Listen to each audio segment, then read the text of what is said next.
Kushtaka, a black and white film. Kind of like has a slow build to it, and then it kind of has a kind of an interesting kind of ending to it. It was kind of effective, kind of like this lonely guy in the back in the 1900s, panhandling, looking for gold, and like the way they set up, like he making his coffee and getting his light the fire and eating his bacon and going like, I don't know, what do you guys think of this film? Kind of like the build up, and you kind of knew something was going to happen, right? But you're kind of like waiting and waiting and waiting. Was it a good payoff? Like, what did you guys think of it? I really hated the monster.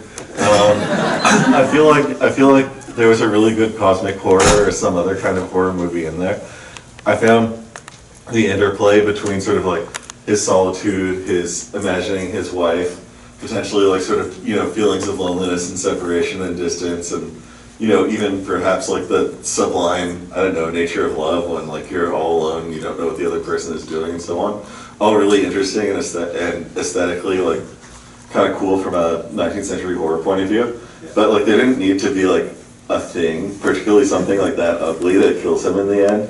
It could have just been like whatever, make it an animal, make it a person, make it nothing at all, and you know, he just dies. But it didn't need to be there. It was excessive and kind of blunt. I sort of agree with that, except I felt there was a build-up with the wife character in some ways. He was looking at his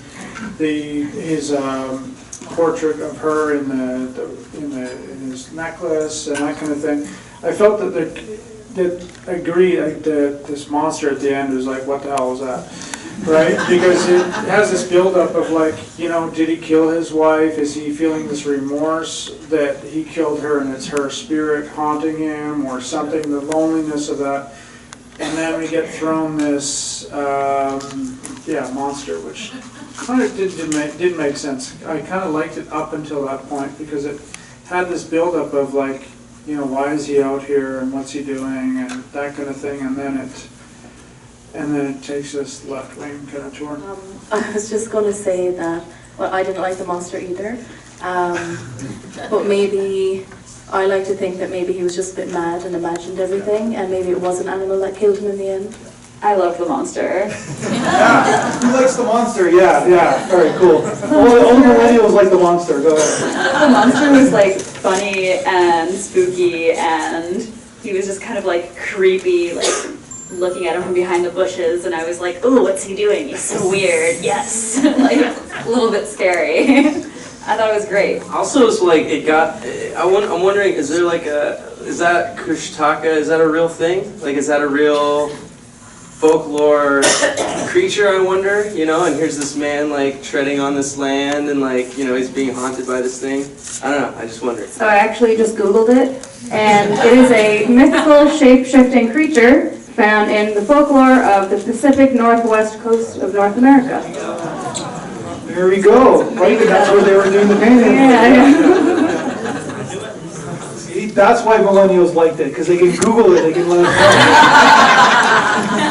I really liked the first and the last part, but I feel like the two of them kind of had an issue interchanging between the two. I felt like there's a very different sense between both. There was kind of like a creepy Blair Witch style portion of the first part, and this awesome classic horror creature monster film in the second part. I think that's in the center where the mishmash kind of like had a challenge, but both parts were amazing. Hi. So for me, I just don't understand why he didn't get killed in the night.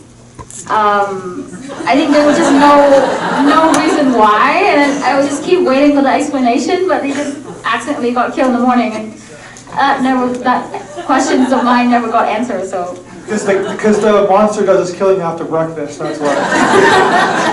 I mean, yeah, but that's all for me.